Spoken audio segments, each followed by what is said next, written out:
Good evening. Firefighters have spent much of the day battling a massive blaze in Scarborough. Flames first began tearing through a building on a rural property this morning. Toronto firefighters needed assistance from neighboring municipalities to get the fire under control. CTV's Janice Golding has been at the scene all day. She joins us live now with the latest. Janice. Hi, Michelle. Yes, they've been fighting this fire now since 9:15 this morning. And as you can see behind us, the road continues to be blocked and pumpers keep coming and going, bringing water here in a water shuttle. Now, we are told that they were called at 9:13 this morning. When fire officials arrived on scene, they encountered a 2-alarm blaze that was so large at one point there were about 100 firefighters here and 35 apparatus. They say that they have knocked this fire down at this point. However, they are going to be blocking off this road until at least tomorrow evening because they are still fighting hotspots. In fact, there has been a structural collapse to the building, which was a workshop of some sort, and they say the fire is very deep. Thankfully, they say no one was injured, even though there was a home about 50-60 feet away. However, the possessions inside this workshop were completely destroyed. Here is more from Toronto Fire. We've been shuttling in water from having assistance from Pickering, Ajax and Whitby with tankers. In this rural area, the hydrants are sparse, and we switched to a technique of bringing in water, filling tanks and extinguishing it that way. Through the black smoke, sometimes you'd see the flames that were 20, 30 feet higher than the trees. And how high are the trees? I'd say they're good, 60, 70 feet out here. In fact, the closest fire hydrant was about 1 kilometer away, says Toronto Fire. They did establish 2 large pools so that fire pumpers could dump water in these pools so that they could fight the blaze. They say that that's why they've been going back and forth. They've had pumpers coming in from Whitby and Ajax, going to nearby hydrants, filling water and dropping it off there so they can fight the blaze. Again, this road will be closed down until later tomorrow because of the firefighting efforts. That's it from us here in Scarborough. Now back to you, Natalie. Okay, thank you, Janice. And let's go outside now for a live look at the city this hour. Toronto could be facing freezing rain this evening ahead of sunnier skies in the coming days. Lindsay Morrison is here with a look at the current conditions. Lindsay. Natalie, we've also got some mild days to look forward to in the coming days, but it's the temperature that's complicating our forecast for tonight. It's raining in many parts of the GTA right now, but keep your eye out for these pockets of pink. That's where the freezing rain could be happening. We're starting to see some mixing now in through eastern sections of Ontario. Bulk of the heavy rain is still stateside, but again, it's something that we're going to watch through the evening hours tonight, especially as the temperature starts to drop. We are under a freezing rain warning here in Toronto, still 2 degrees, but it's +1 in Hamilton as well as Niagara Falls. We've got strong winds today as well. Here's your evening and your overnight at a glance. We'll take a detailed look at your weather forecast coming up. But for now, Natalie, back to you. Okay, thank you, Lindsay. The man at the top of Canada's most wanted list has been arrested in Montreal following a fatal shooting near Yorkdale Shopping Centre last summer. Toronto police say 24-year-old Brian Fuentes-Gramajo was arrested by Montreal police around 2:40 a.m. He is charged with first-degree murder in the death of 28-year-old Kashif Jamal Bentley Jean, who was shot and killed in the Yorkdale parking lot in July of 2025. Meanwhile, 28-year-old Jimmy Prudent is still wanted on a charge of first-degree murder in connection with Bentley Jean's killing. Hamilton police have arrested a man in connection with a fatal shooting in 2023. Investigators say the deadly shooting happened following a dispute outside a billiard hall. CTV's Beth McDonnell has those details. Gunned down in Hamilton on December 29, 2023, Daniel Musafiri is described by friends and family as charismatic with a golden smile. The 29-year-old is deeply missed. For more than 2 years, Daniel's family has carried the unimaginable weight of losing a loved one to violence. Our investigators recognize the profound impact his death has had on those closest to him, and we have remained committed to pursuing justice on their behalf. Now, Hamilton police have arrested and charged 29-year-old Eric Kalanios of Hamilton with first-degree murder. The victim was targeted by Mr. Kalanios, but I have no indication that it was targeted prior to that night. It was an incident that had happened all in a very short period of time. Investigators say on the night Musafiri was killed, he had been here at Boulevard Billiards at the corner of Queen Street North and York Boulevard. After leaving, police allege he came to this parking area where he was confronted by the accused. And after a brief verbal exchange, Police say Musafiri was fatally shot. Police say the shooter took off that night, and it wasn't until officers were investigating another occurrence new information and intelligence came to light in the case.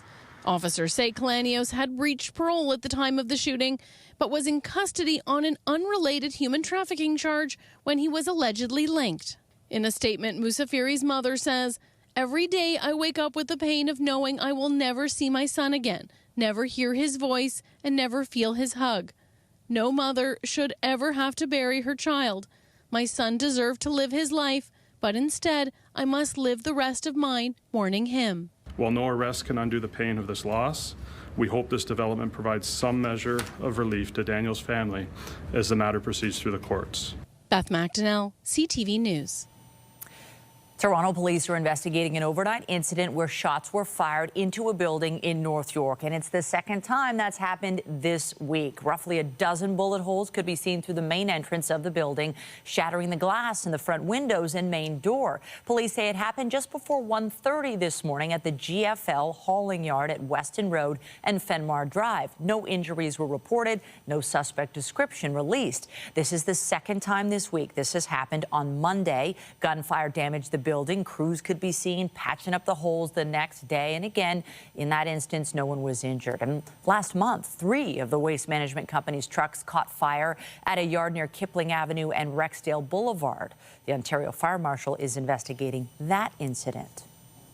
Meanwhile, we're learning more about the suspect's charge as part of Project South, a corruption probe involving multiple Toronto police officers. Among those charged in the investigation, a former tow truck driver and an apparent connection to the drug trafficking organization allegedly led by Ryan Wedding. CTV's John Woodward reports. Elwin Satanowski entered an Oshawa courtroom wearing dark clothes Thursday morning seeking bail. He's one of more than 24 people arrested in Project South, an investigation into multiple shootings and a plot to kill a manager at Toronto South Detention Centre. Among the accused, 1 former and 7 current Toronto police officers. Leaks of information to organized crime figures who are using this information to target members of the public. City of Toronto documents show Satanowski was once a licensed tow truck driver. Court documents allege he conspired to shoot up 3 houses in Vaughan that appear to be related to 3 members of the same family. Police charged this man in one of those attacks, the homes they said connected to a slain tow truck kingpin. It also emerged Thursday that when another individual facing charges, Brian DaCosta, was let out on $1.5 million bail, he was also given a no-contact order with a man named Gurpreet Singh. That's the same Gurpreet Singh who faced extradition to fight American charges for an alleged role in the drug trafficking organization said to belong to Ryan Wedding, the former Canadian Olympian arrested in Mexico and flown to the U.S. I think this is at a scale we've never seen before. Lawyer Ian Scott, who once ran the Ontario police watchdog, the SIU, says Toronto's chief and police board have a lot of work to do to restore trust.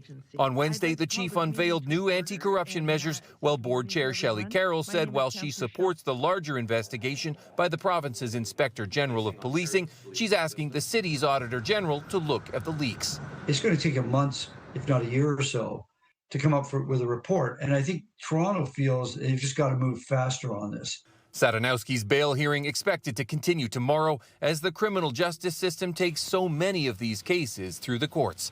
John Woodward, CTV News.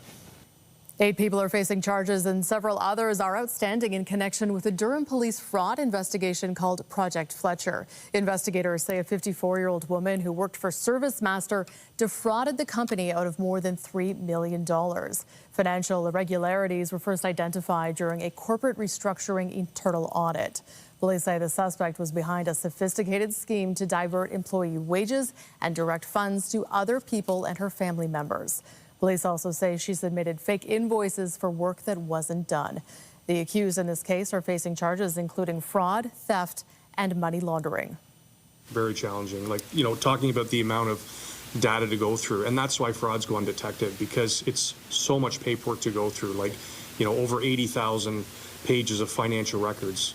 And when you look at, you have to go through every single line to find that. And it's very tedious work, but it's obviously very rewarding work to uncover this kind of crime. Police are searching for 5 other people in connection with the investigation. They are asking anyone with information to come forward. To Pearson Airport next, and the arrival of some of the first Canadians able to return home from the Middle East since the war in Iran began. A flight from Abu Dhabi landed late this afternoon. On board, many Canadians very happy to be home. CTV Sean Thong is live tonight at Pearson. And Sean, you spoke with passengers about their experiences. And Natalie, Michelle, many people talking about how relieved they are to be back on Canadian soil, and many talking about just what they heard and saw over the few days during this regional conflict that as it's become right now, as they were in the UAE, seeing many explosions over their heads, being told to shelter in place, getting alerts on their phones, being told to shelter in place, being told to step back from windows when there was an attack underway. And many of them talked about how they jumped on the first flight they possibly could, getting out of Abu Dhabi and coming here to Toronto Pearson Airport. There was even a couple of Americans on the flight as well, but they said there was also many empty seats on the flight because they don't think many people know about the options to get out right now, because they said the airport was virtually deserted. There had been talks of attempted attacks around the airport all day. There was one gentleman I spoke to who had kids on the flight who said that there was actually a fighter jet escorting this plane away from the Abu Dhabi airport just to try and ensure the safety. Now, I spoke to many people as they got off the plane. They talked about the relief, and they also talked about what they saw in the time that they were in the Middle East. Obviously, you hear some missiles here and there, boom, boom, boom, but you don't know what's happening. But it's just, I think the sound is more scary than anything. It was scary for me to see, like a bunch of missiles like getting intercepted. Originally, I was there for Gulf War as well. I was 6 years old when I was there. So for me, it wasn't anything out of the usual. But for my kids, especially for my little one, he was scared. He was like, what's happening? So I had to calm him down, tell him it's okay, nothing's wrong. Still, I'm scary. Were you nervous? Yeah. How do you feel now that you're here?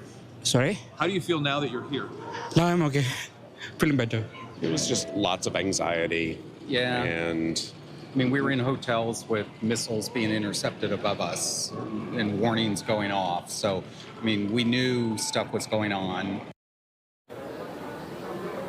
Now, those last 2 gentlemen were from Michigan, and they said that they had talked to the U.S. State Department and were just being told to shelter in place, that there was no evacuation flight. So they found out about this flight and jumped on right away. Also, many Canadians saying the information was scarce. And there was one woman who said the only reason why she got on the flight is because her sister worked for Etihad Airways, who flew out of Abu Dhabi and was able to come here. So the information doesn't seem to be getting to everybody who needs it at this point. Many people very nervous over there.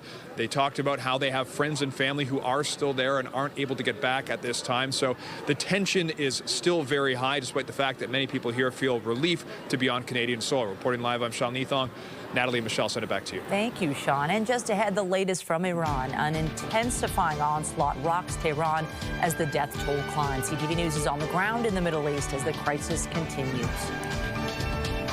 But first, the province has taken control of 2 more school boards, appointing supervisors for both the Peel Public and York Catholic school boards. This step comes after claims of infighting and alleged financial mismanagement. Ontario Education Minister Paul Calandra says the boards are not able to resolve the issues on their own, and supervisors are being put in place to support students. We reached the chair of the Peel board this afternoon. He says the government is trying to silence local voices. This is an overreach by the minister. I'm not afraid to say it. I wanted to work with the minister, but it's clear that he doesn't want to work with us. And what the minister is doing is denying our most vulnerable student the best outcome in education. Because you're going to take a supervisor who's making $380,000, $380,000. That money could go in the classroom to support our students. Today's announcement makes 8 Ontario school boards under supervision, including the biggest, the TDSB. The minister is still reviewing the structure of the boards and the role of trustees. To Ottawa now, where the Carney government's push to reduce the size of the public service has reached a new milestone. More than 26,000 public servants have now received notices that their jobs could be at risk. Those notices have been sent out over the last 2 months as the federal government makes its way through, as the federal budget rather makes its way through Parliament. Figures shared by the Treasury Board of Canada's Secretariat and federal unions show notifications have been issued across 37 departments. Those unions have warned cuts will hurt everyone who depends on vital public services. The budget implementation bill is still before the Senate, but the financial plan calls for a reduction of 28,000 positions by the year 2029 in an effort to cut government spending. Prime Minister Mark Carney is on his way to Japan now after he wrapped up his visit to Australia with an address to that country's parliament. And while bilateral ties in a changing world were at the top of the agenda, the PM also didn't rule out military involvement in the Middle East. CTV's Abigail Beeman has the latest. A warm welcome down under. The distance between our two nations has never mattered less, and the closeness of our values has never mattered more. Honourable members, honourable senators, the Prime Minister of Canada. In an address to Parliament in our shared Westminster system, Prime Minister Mark Carney highlighted many ways Australia and Canada are similar. Two proud democracies, the true north and the land down under, navigating with the same values.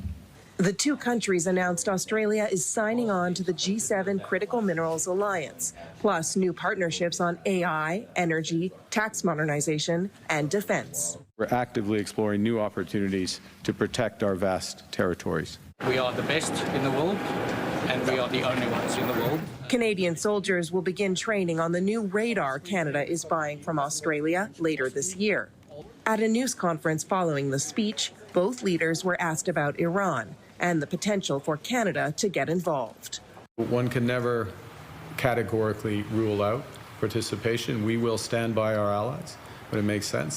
The Prime Minister started calling for de-escalation in the last few days. At the news conference, he outlined conditions that would need to be met before any ceasefire, de-escalation in hostilities, and an end to targeting civilians and civilian infrastructure. Abigail Beeman, CTV News, Canberra. Despite those demands, it has been another day of intense strikes by Israel and the U.S. and Iran and by the Islamic regime as it hits a growing number of countries in the region. CTV's Adrian Gobriel is near the NATO airbase in Turkey that was targeted by Iran. The screams of young children can be heard as one of two Iranian drones slams into the ground near a school. A second hitting this airport terminal. Azerbaijan's president has vowed to crush Iran with an iron fist after he says 4 drones were fired into his country. Iran has denied any connection to the attacks, instead blaming Israel. Iran is exporting the war, trying to expand it to as many countries as they can to sow chaos. In Tehran, an ever-intensifying onslaught from above rocked the city for a 6th straight day, where more than 1,000 people are now said to be dead. In parts of Beirut, concrete carnage where neighborhoods once stood. Traffic jams now line the streets with panicked civilians after the Israeli military ordered the evacuation of hundreds of thousands from the southern suburbs of Lebanon's capital city. This all comes as confirmation from Rome today that Italy is sending air defense systems to the Gulf.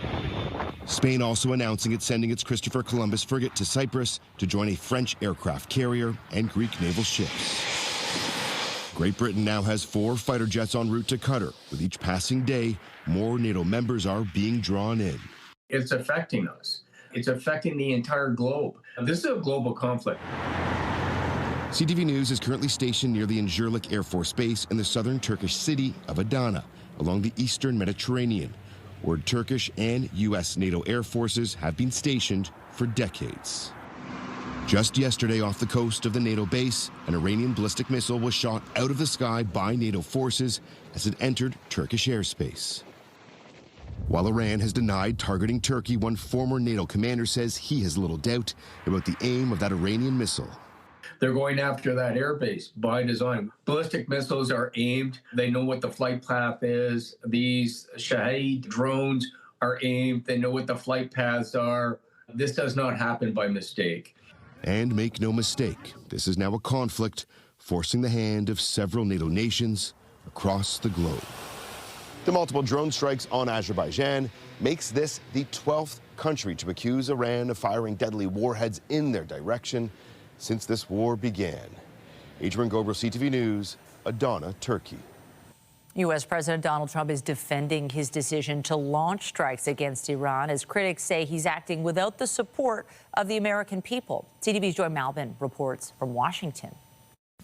In new defense video, U.S. airstrikes target and attack missile launchers inside Iran, hunting a vast military arsenal of drones and missiles and destroying their ability to attack. The president argues he had to hit now, or Iran would have developed a nuclear weapon. When crazy people have nuclear weapons, bad things happen. Though the president says his goal was not about regime change, he shockingly declared he must be personally involved in selecting Iran's next leader.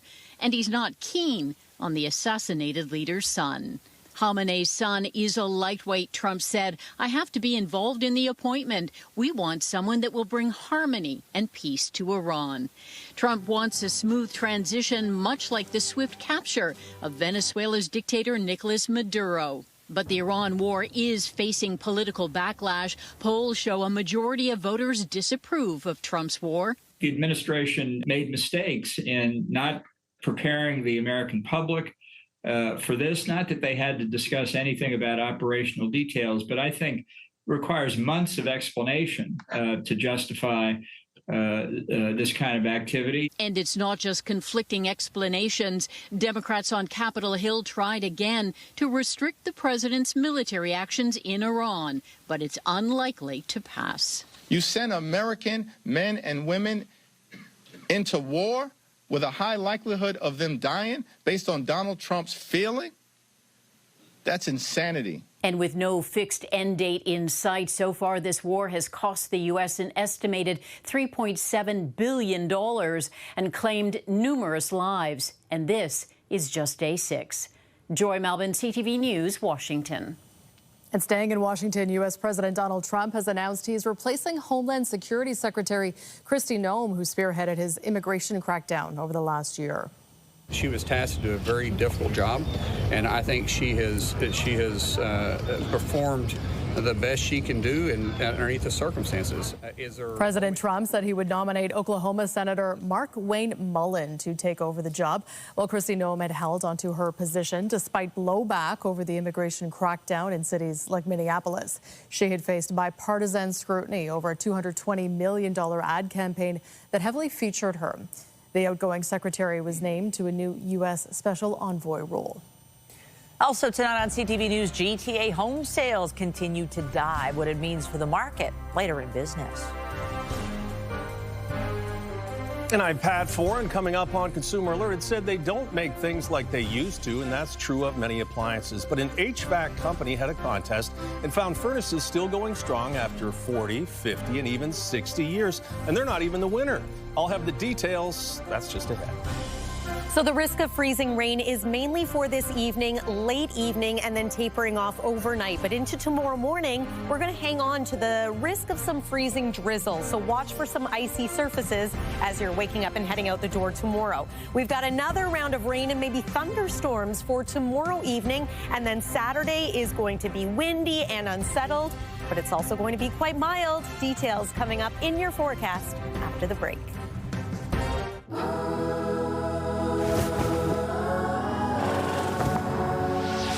The World Cup is coming to Canada. Right before I close my eyes, they have a dream to fulfill. Canada, this is the moment we've all been waiting for. That's what they came for!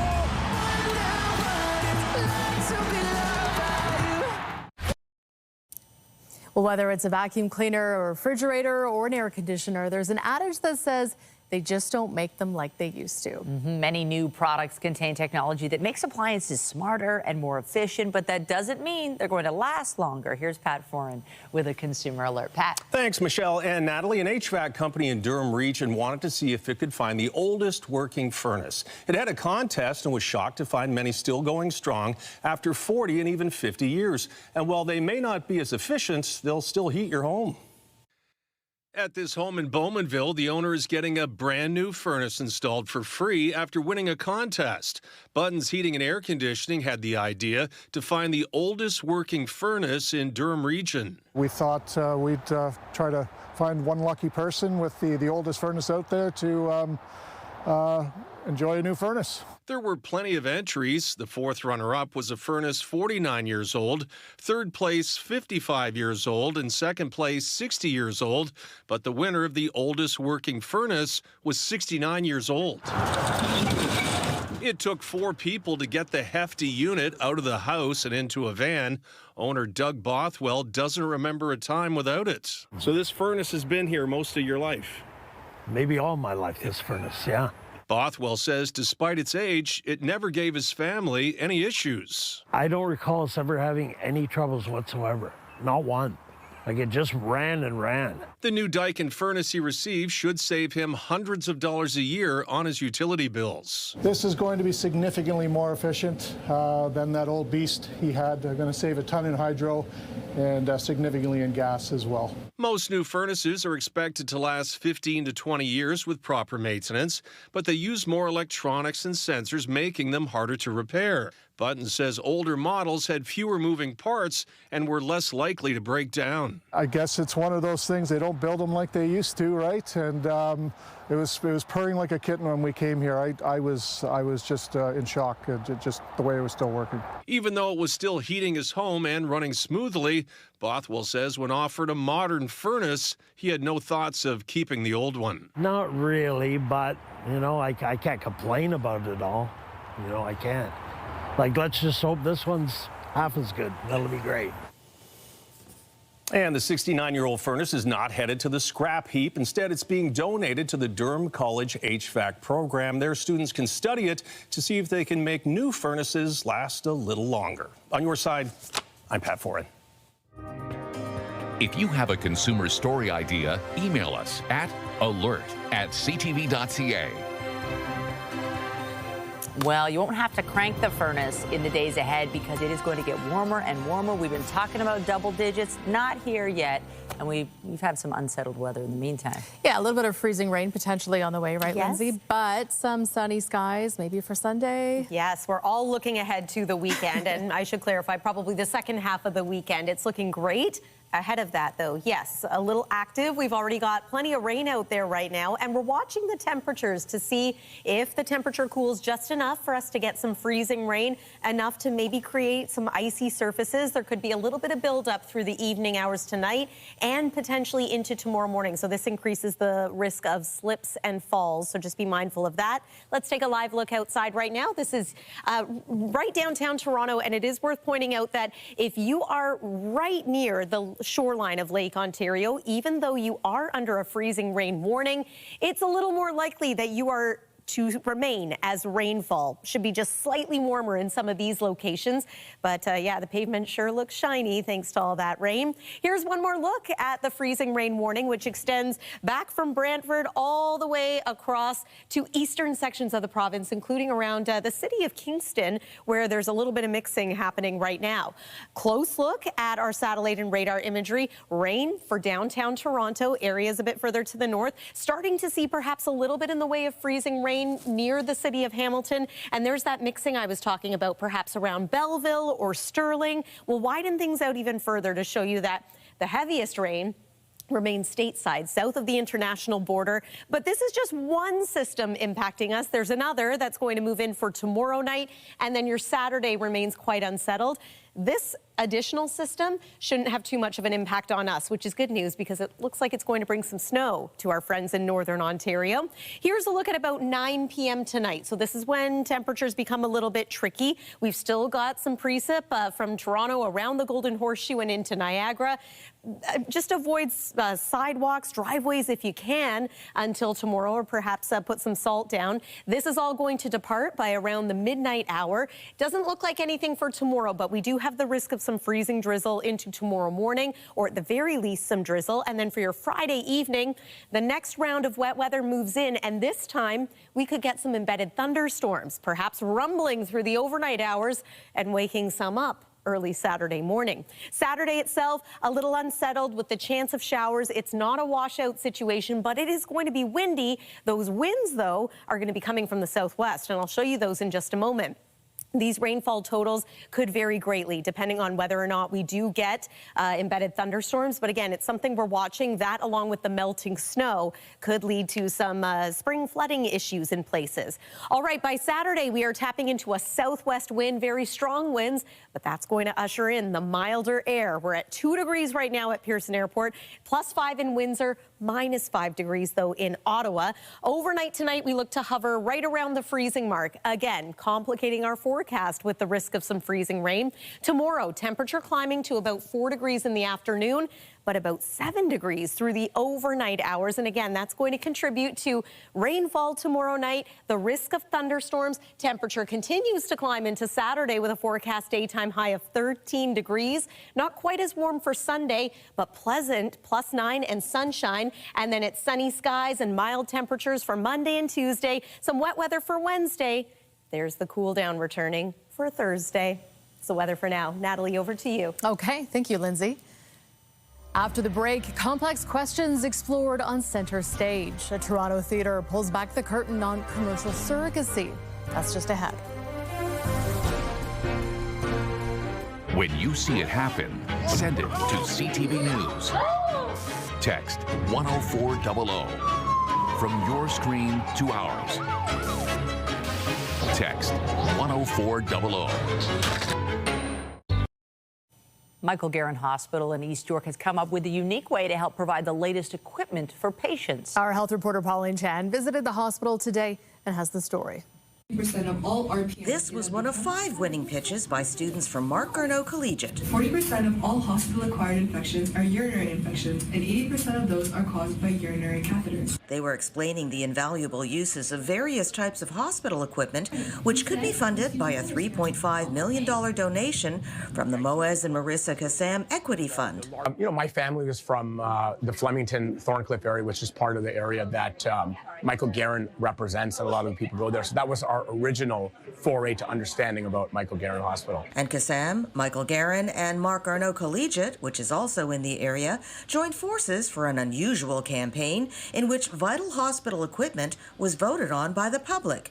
Winning items included a fetal monitor, a gastroscope for pediatric patients, and a special NICU warmer. Lovely Gebeu explains their theme was the 90-second difference. We spend on our phones like looking at TikToks or Instagram Reels, right? And that same amount of time can be used to save a baby's life, right? That's the same amount of time that's critical into ensuring that a child survives or doesn't. Inaya Ahmed says researching and creating the videos is a step towards her goal of a career in healthcare. I was really excited because healthcare is actually one of the fields I want to go into because I find biology, especially cells, really interesting. So this was a really unique opportunity where I got to work with my group and with other clinicians. The $3.5 million will be given out over 5 years, and as a special bonus for the 24 participating students, each was given a $1,000 scholarship for their post-secondary education. Pauline Chan, CTV News.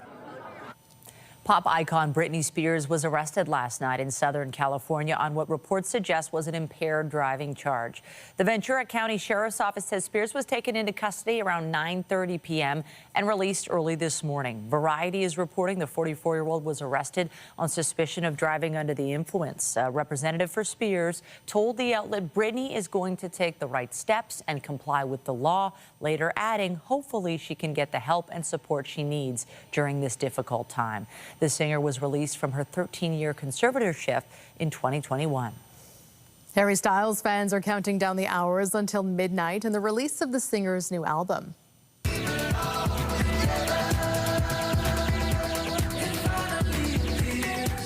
That is the music video for Aperture. It is the lead single of Styles' new album titled Kiss All the Time, Disco Occasionally. The former One Direction star will take the new tracks on a limited tour that does not include Toronto, but fans will be able to get the next best thing. Styles will be performing in Manchester tomorrow night, and that show will stream on Netflix starting Sunday. A British lawyer turned playwright who lives in New York will premiere his first play right here in Toronto, tackling the topic of surrogacy. Commercial surrogacy is not legal in Canada, but it is in parts of the United States. The Surrogate aims to tackle questions around the process. CTV's Andrea Case has the details. She's going to give birth in Houston as planned, and then in a couple of months we'll be taking our little one home. We're going to figure out how to change his diapers, and before you know it, we'll be old men and he'll be changing our diapers. Playwright Mohsen Zaidi got the idea for his play The Surrogate 15 years ago after encountering a couple who were trying to have a child. And there was just a slight hint of transactional thinking in the way that they were treating their surrogate. And if her right to choose is so important to you, is her opinion on what happens with the child not relevant now?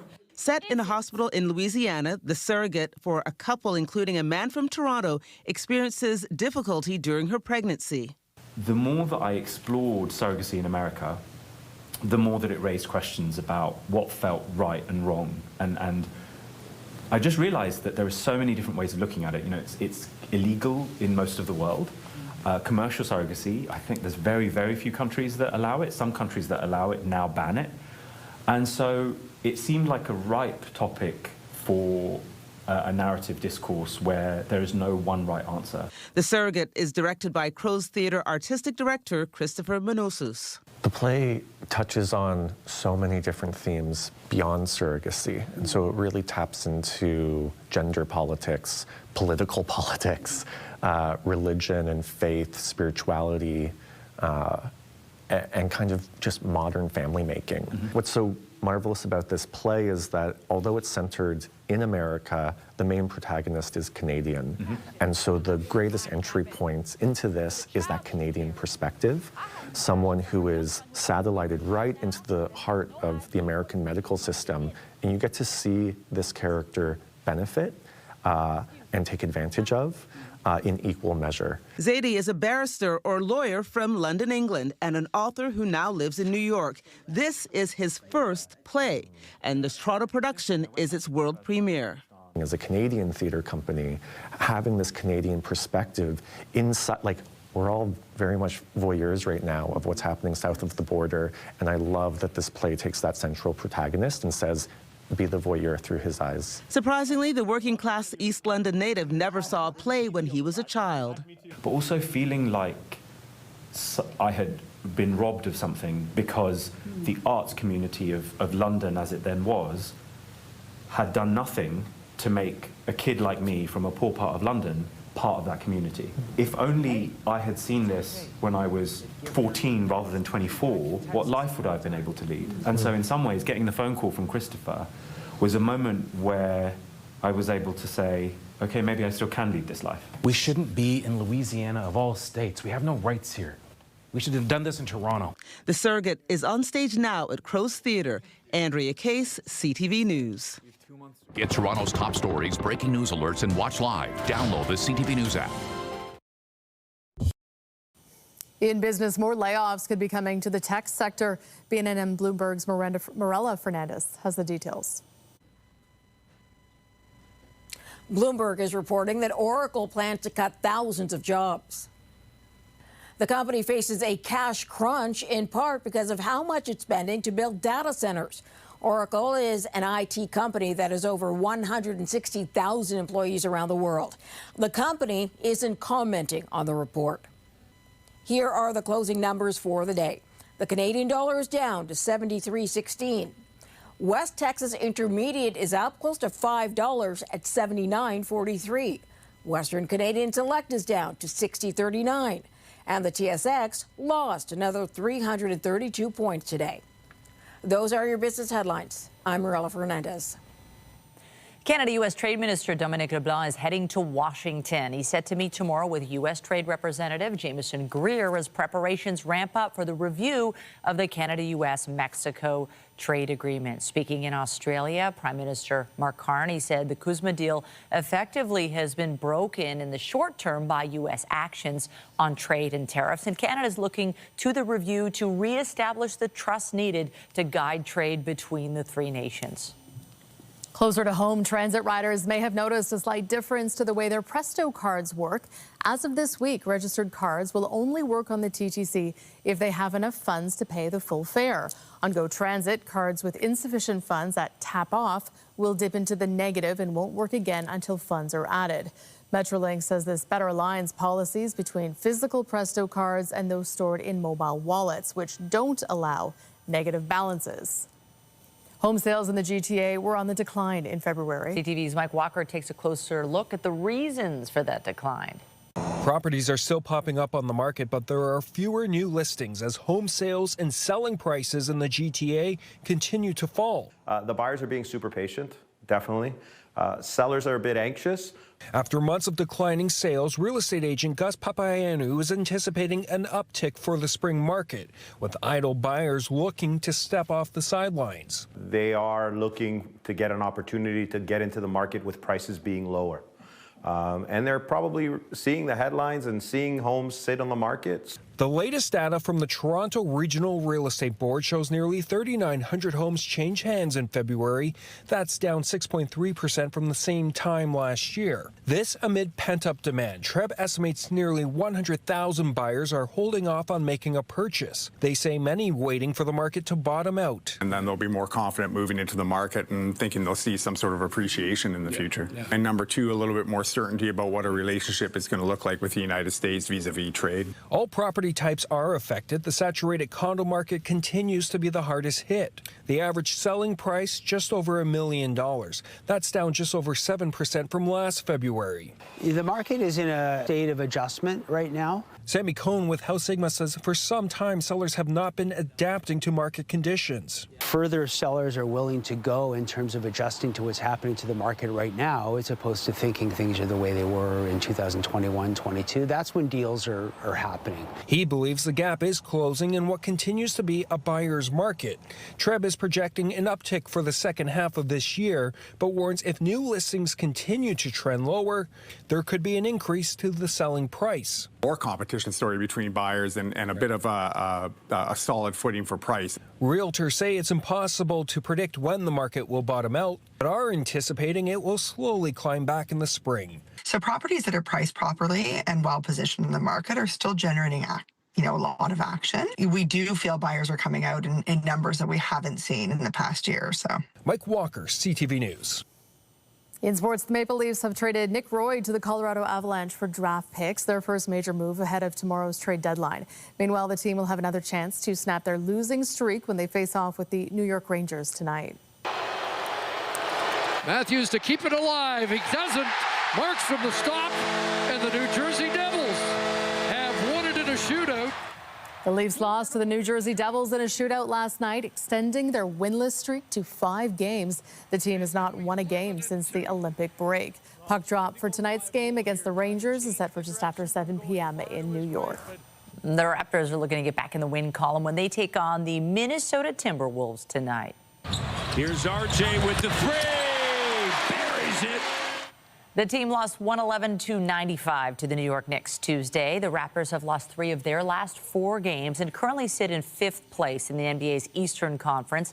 Tip-off for tonight's game against the Timberwolves is set for just after 8 p.m. in Minnesota. Still to come tonight, transforming the tunnel, the pedestrian path to the island airport, energized by art. We reveal the underwater exhibit just ahead. Well, you can find art right across the city, including down below the lake. CTV's Jessica Smith has more on a new installation called Perspectives. an art exhibition 100 feet under Lake Ontario. We introduced the Perspectives program, which is very much about telling the stories of the people and the places of Toronto. Beginning in 2025, Perspectives is in its 3rd season and is located in the pedestrian tunnel that connects the city to the Island Airport, the world's longest underwater airport pedestrian connection. At its essence, this tunnel is about utility. It's about connecting point A to point B. And I think to the degree that we can make this more of a creative experience and an immersive experience, I think that's really well received by passengers. The tunnel features 4 different works from 5 local artists, each sharing their connection to the city, like Anson Ng, whose family owned the now closed iconic Thai Princess restaurant. And I applied because this series was about celebrating Toronto. And a lot of what I do, my practice and painting in the city, is also about celebrating Toronto. The pieces each represent a variety of mediums, including digital art, traditional paintings, and photography. For Ng, it's the first time seeing his work at this scale. It's massive. I've never seen my work this big. I would say that's a first for a lot of emerging artists like myself. It feels very surreal. Even being in front of it feels very surreal. A shared space for sharing stories. Made to be viewed on the move, Perspectives 3 will be here in the pedestrian tunnel that connects the mainland terminal to the Island Airport all the way through until December of 2026. Jessica Smith, CTV News. All right, so we're sitting on the plus side just by a couple digits right now, Lindsay, but are we going to see some freezing rain still tonight? Well, we might. So the temperature is expected to drop at least a degree or 2 by the time we reach the overnight hours. Let's take one more look at the satellite and radar, because this will show you that we do have a little bit of pocket of pink showing up in the west end of the GTA. There it is. For the most part, this is still rainfall, but we are under a freezing rain warning. Keep that in mind. Overnight tonight, we're going to hover right around freezing. And again, that's cold enough to complicate things here. Next couple of days, we climb to about 6 degrees for Friday. Overnight, we continue to climb, and then 13 degrees for the high on Saturday, plus 9 on Sunday. Looks lovely, and some lovely mild days for the early part of next week, too. Michelle and Natalie. Sounds fabulous. Thanks, Lindsay. That's it for us, but be sure to join Omar Sachedina tonight at 11 for CTV National News, followed by Zoraida Almond with your next local newscast at 11:30. In the meantime, our coverage continues anytime on CP24 and online at ctvnewstoronto.ca. For Lindsay Morrison and the whole team here at CTV News, thanks for watching. Have a great night.